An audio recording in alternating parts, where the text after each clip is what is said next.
आर्थिक वर्ष 2081-82 को वार्षिक स्वीकृत कार्यक्रम तथा म कार्यकारी निर्देशक भएपछिको 4 वर्षीय कार्यकाल यही मिति 2081 साल मक्सिर 25 गतेबाट समाप्त हुन गइरहेको पूर्व सन्ध्यामा मेरो कार्यकाल सुरुवात हुँदाका बखत स्वास्थ्य बिमाको अवस्था र हालसम्म गरिएका कार्यहरूको अवस्थाको बारेमा जानकारी दिँदै 4 वर्षीय कार्यकालको अनुभवमा स्वास्थ्य बिमालाई दिगो बनाउन सरकारद्वारा स्वास्थ्य बिमाको क्षेत्रमा गर्नुपर्ने केही मुख्य कामहरूको विवरण प्रस्तुत गर्ने उद्देश्यले यो प्रेस मिट कार्यक्रमको आयोजना गरिएको छ। यो मेरो स्वास्थ्य बिमा बोर्डमा आउनुभन्दा अगाडि र म आइसकेपछि 4 वर्षमा भएका कार्यहरूलाई एउटा सामान्य तुलनात्मक रूपमा प्रस्तुत गर्ने जमर्को मैले गरेको छु। जनसङ्ख्याको अनुसारको आबद्धता 77 साल कार्तिक 26 गते अगाडि 12.79 थियो। यो पुरानो जनगणना अनुसार हो। जनगणना 2078मा नयाँ जनगणना भयो। त्यो पछाडिको जनसङ्ख्यालाई आधार मान्दा अहिले 30% जनसङ्ख्या स्वास्थ्य बिमामा आबद्ध भएको अवस्था छ। परिवारको आबद्धतालाई हेर्दा 14% आबद्ध थियो, अहिले 40% घर परिवार बिमामा आबद्ध छन्। नवीकरण दरलाई हेर्दा बिमामा नवीकरण गर्ने दर 50% थियो, अहिले 79% नवीकरणको दर वृद्धि भइरहेको छ। सेवा उपभोग गर्ने बिमा गर्ने नागरिकहरूले सेवा उपभोग गर्ने दर 34% थियो, अहिले वृद्धि भएर 49% बिमामा आबद्ध नागरिकले सेवा लिने चाहिँ ट्रेन्ड छ अहिले।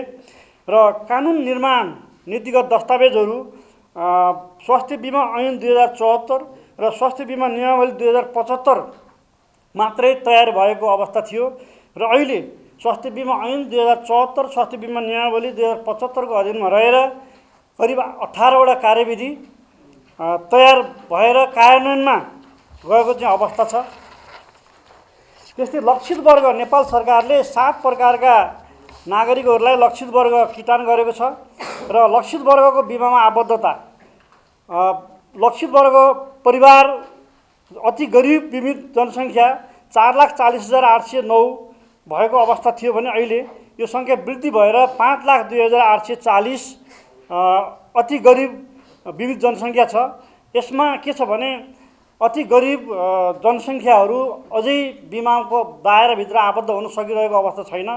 जबसम्म नेपालका 77 जिल्लाका गरिबहरूको चाहिँ गरिबी पहिचान हुँदैन तबसम्म गरिबी पहिचान नभएका जिल्लाका गरिब नागरिकहरू अझै पनि स्वास्थ्य बिमाको दायरामा समेट्न सकिएको छैन र स्वास्थ्य बिमाको लाभबाट उनीहरू वञ्चित छन्। त्यो यथाशक्य छिटो गरिबी पहिचान गरी ती गरिबहरूलाई सबै गरिबहरूलाई बिमाको दायरामा आबद्ध गराउन आवश्यक छ। ज्येष्ठ नागरिकको आबद्धता 3,82,281 थियो, अहिले 10,40,409 ज्येष्ठ नागरिकहरू बिमामा आबद्ध छन्। एचआइभी सङ्क्रमित बिमित सङ्ख्या 10,790 थियो, अहिले 39,382 पुगेको छ। अति अशक्त अपाङ्ग बिमित जनसङ्ख्या 56,307 भएकोमा अहिले 1,56,646 जना आबद्ध भएको अवस्था छ। कुष्ठरोग सङ्क्रमित बिमितको सङ्ख्या 1,722 थियो भने अहिले 4,052 पुगेको छ। त्यस्तै एमडिआर टिबी लागेका नागरिकहरू 1,314 जना थियो भने अहिले 3,664 जना बिमामा आबद्ध भइसकेको अवस्था छ। महिला स्वास्थ्य स्वयंसेविका र उनको परिवारको आबद्धता 66,788 थियो भने अहिले 1,45,061 महिला स्वास्थ्य स्वयंसेविका र परिवार आबद्ध भएको अवस्था छ। र यो 4 वर्ष कार्यकालमा मैले केही नयाँ कामहरूको चाहिँ थालनी गरेको छु र त्यो कति कामहरू चाहिँ अगाडि बढिरहेको अवस्था छ। त्यसको रिजल्ट त्यसको परिणाम अब तुरुन्तै आउँदैन। त्यो कार्यक्रमको सुरुवात गरिएको छ। यसमा स्वास्थ्य बिमा ऐन 2074 र नियमावली 75 बाहेक अन्य कुनै दस्तावेज नभएको कारण कार्य गर्न कठिनाइ भएको थियो। मेरो कार्यकालमा स्वास्थ्य बिमा ऐनले दिएको अधिकारका आधारमा 18वटा कार्यविधि बनाइएको छ। अघि नै मैले डाटा दिइसकेको छु। स्वास्थ्य बिमा बोर्डको स्वास्थ्य बिमा रणनीति मार्गचित्र तयार गरी स्वीकृति गरिएको छ, जो 2024बाट 30 सम्मको स्वास्थ्य बिमाको क्रियाकलापलाई समेटेर त्यो बेलासम्म गर्ने कामलाई समेटेर मार्गचित्र तयार पारिएको छ र त्यो चाहिँ कार्यान्वयनको फेजमा छ। स्वास्थ्य बिमा ऐन 74ले निर्दिष्ट गरे बमोजिम स्वास्थ्य बिमा कार्यक्रम प्रदेश तथा स्थानीय स्तरबाट समेत सञ्चालन गर्ने उद्देश्यले कार्यविवरण सहितको प्रदेश स्थानीय तह स्वास्थ्य बिमा संयोजन समिति गठन गर्ने कार्यविधि स्वीकृति गराई हाल 460 भन्दा बढी स्थानीय तहमा स्वास्थ्य बिमा संयोजन समिति गठन र सञ्चालन गरिएको छ। सेवा प्रदायक स्वास्थ्य संस्थालाई गरिएको भुक्तानी स्वास्थ्य बिमा बोर्डको वेबसाइटमा प्रकाशित गर्न सुरुवात गरिएको छ। त्यस्तै स्वास्थ्य बिमा बोर्डले गरेका निर्णयहरूलाई वेबसाइटमा प्रकाशित गर्ने कार्य सुरुवात गरिएको छ। हरेक वर्ष स्वास्थ्य बिमा बोर्डको नीति तथा कार्यक्रम र वार्षिक बजेट बनाई कार्य व्यवस्थाको सुरुवात गरिएको छ। म स्वास्थ्य बिमा बोर्डको कार्यकारी निर्देशकको नियुक्ति हुँदाको बखत 58 जिल्लामा स्वास्थ्य बिमा कार्यक्रम सञ्चालन भएकोमा हाल 77 जिल्लाको 753 स्थानीय तहमा सञ्चालन गरिएको छ। स्वास्थ्य बिमा ऐन 2074 को मर्म बमोजिम स्वास्थ्य बिमा कोष बनाई सो कोषको सञ्चालन कार्यविधि स्वीकृत गराई कार्य भइरहेको छ। हरेक वर्ष जिल्ला सम्पर्क कार्यालयहरूले गरेको कामको प्रगति समीक्षा तथा तालिम दिने कार्यको प्रारम्भ गरिएको छ। पब्लिक प्राइवेट पार्टनरसिपको सिद्धान्त अवलम्बन गराउने उद्देश्यका साथ निजी सेवा प्रदायक स्वास्थ्य संस्थाहरूले नजिकको सरकारी सेवा प्रदायक स्वास्थ्य संस्थामा गई ओपीडी सेवा दिने व्यवस्था गर्ने सुरुवात गरिएको छ। नागरिकलाई सहज होस् भन्ने उद्देश्यले डिजिटल कार्डहरू मार्फत पनि बिमितलाई सेवा प्रदान गर्ने व्यवस्था गरिएको छ। स्वास्थ्य बिमामा राष्ट्रिय परिचय पत्र एनआईडी मार्फत अनलाइन बिमा दर्ता तथा नवीकरण गर्न सक्ने व्यवस्था लागू गर्न सम्झौता गरिएको छ। नागरिकले आफैले घरमै बसी अनलाइन नवीकरण गर्न सक्ने व्यवस्था लागू गरिएको छ। र त्यस्तै प्रशासनिक व्यवस्थापनतर्फ मेरो कार्यकाल सुरु भएपछि स्वास्थ्य बिमा बोर्डको दरबन्दी अस्थायी दरबन्दी स्वीकृत गराई दरबन्दी अनुसारको कर्मचारीहरूबाट कार्य गर्ने व्यवस्था गरिएको छ, जसमा पहिलोपटक दरबन्दी स्वीकृत 2077 सालमा भएको थियो र 372 जना अस्थायी कर्मचारीहरू काज र करारका कर्मचारीबाट काम गर्ने गरी त्यो सङ्ख्या स्वीकृत भएको थियो र अहिले 4 वर्षमा 403 जना अस्थायी दरबन्दी स्वीकृत गरी सोही अनुसार काम गर्ने गरिएको छ। जस अनुसार 4 जना उपसचिव स्तर, चार्टर्ड एकाउन्टेन्ट, हेल्थ इकोनोमिस्ट, जनस्वास्थ्य अधिकृतहरू, मेडिकल अधिकृत, फार्मेसी अधिकृत, कानुन अधिकृत, नर्सिङ अधिकृत लगायतको दरबन्दी स्वीकृत गराई व्यवस्थित गर्ने कार्य प्रारम्भ गरिएको छ। स्वास्थ्य बिमाको सङ्गठन तथा व्यवस्थापन सर्वे गरी स्थायी दरबन्दी तथा कार्यविवरण सहितको ओएनएम प्रतिवेदन स्वीकृतिका लागि 2077 चैतमा स्वास्थ्य तथा जनसङ्ख्या मन्त्रालयमा पेश गरिएको तर स्वीकृति भइ नसकेको अवस्था छ। कर्मचारी विनियावली बनाई स्वीकृतिका लागि स्वास्थ्य तथा जनसङ्ख्या मन्त्रालयमा पेश गरिएको तर स्वीकृत भइ नसकेको अवस्था छ। स्वास्थ्य बिमा नियमावली 2075 लाई संशोधनका लागि स्वास्थ्य तथा जनसङ्ख्या मन्त्रालयमा पेश गरिएको तर स्वीकृत भइ नसकेको अवस्था छ। बोर्ड र जिल्ला सम्पर्क कार्यालयहरूमा स्वीकृत दरबन्दी अनुसार रिक्त रहेको पदहरूमा दरबन्दी पदपूर्ति गरिएको छ। त्यस्तै बिमा दाबी व्यवस्थापनतर्फ गरिएका कामका थालनी बिमा दाबी समीक्षा तथा मूल्याङ्कन कार्यविधि 2078 पहिलो संशोधन समेत भइसकेको छ। 2081 पहिलो संशोधन बनाई दाबी व्यवस्थापन कार्यलाई पारदर्शी र चुस्त बनाउने कार्य गरिएको छ। दाबी व्यवस्थापन शाखामा मेडिकल अधिकृत, फार्मेसी अधिकृत, नर्सिङ अधिकृतहरूबाट दाबी रुजु गर्ने व्यवस्था गरिएको छ। 2072 सालमा बनाइएको सुविधा थैली समय सापेक्ष परिमार्जन गरी 2081 5 महिना 1 गतेबाट लागू गरिएको छ।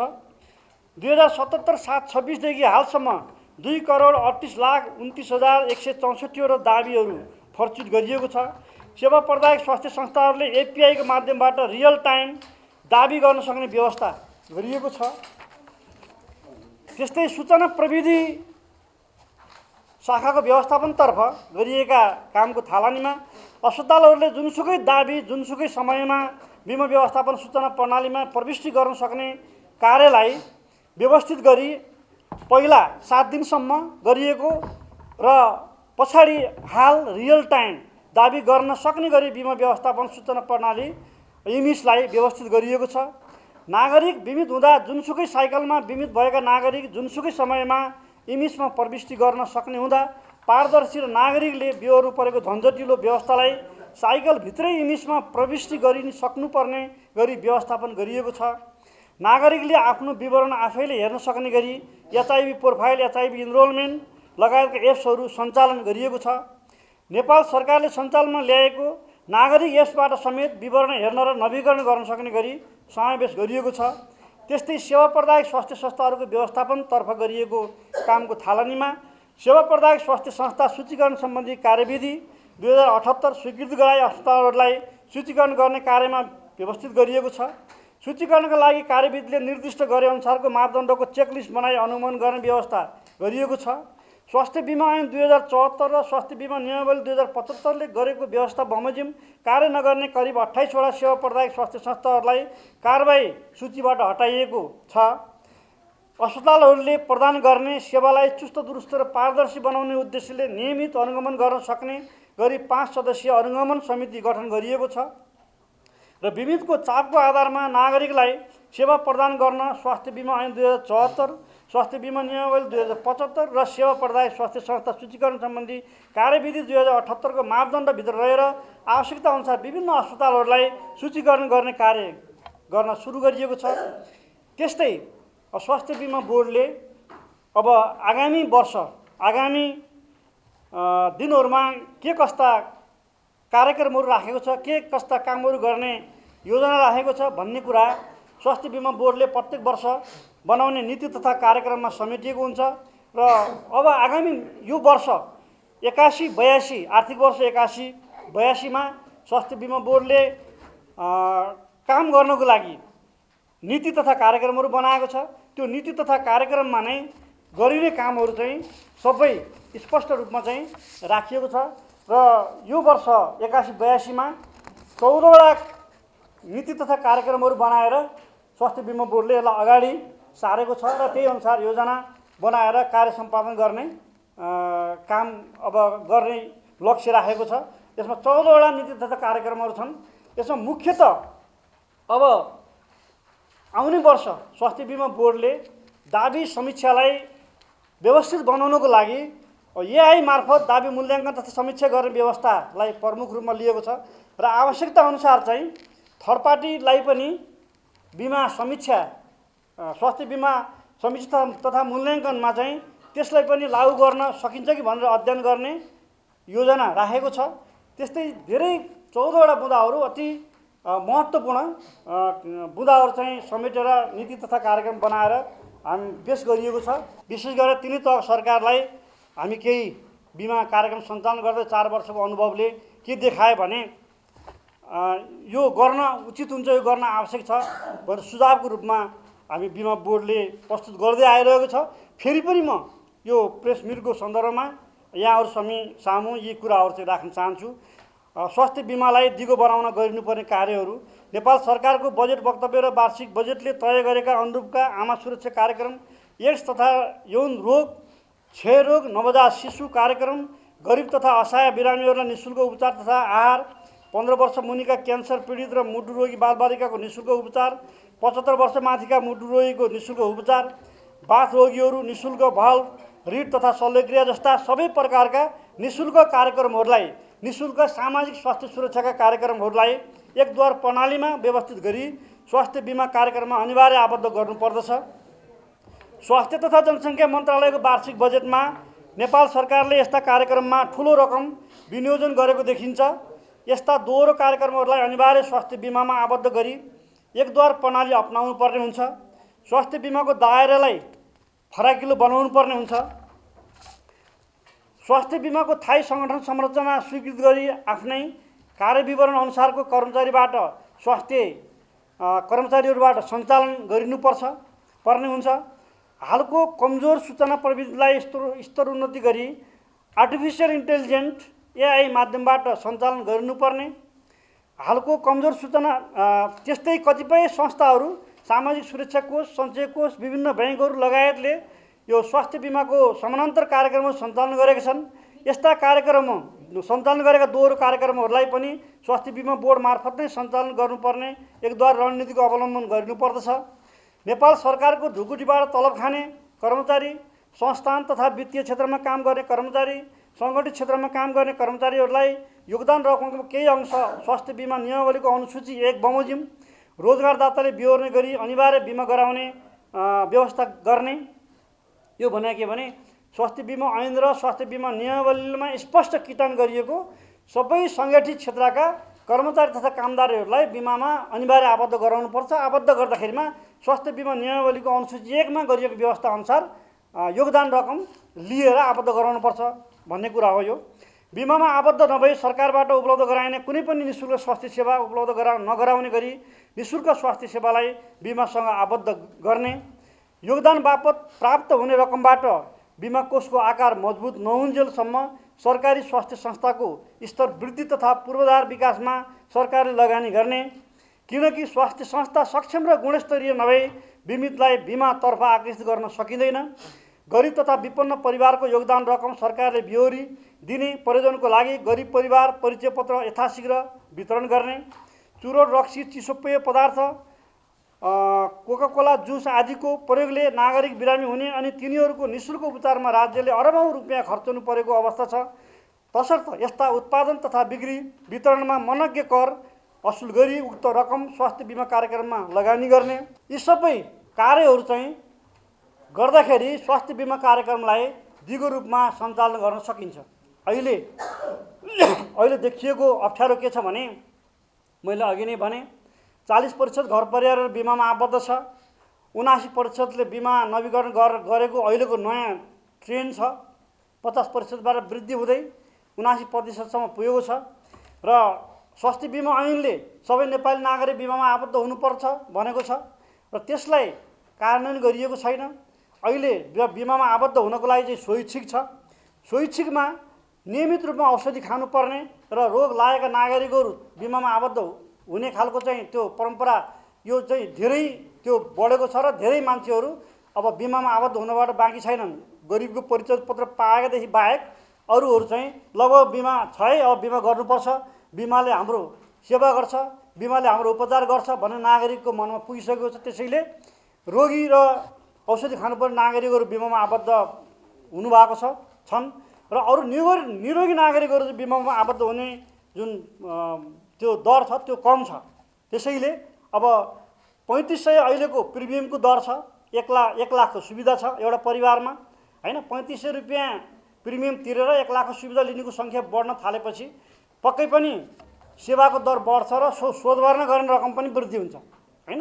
त्यसैले अहिले कता कता अब के पनि भन्ने गरिन्छ भने अब बिमामा आम्दानी कम छ, प्रिमियम सङ्कलन कम छ, तर शोधभर्ना रकम बढी छ, खर्च बढी छ।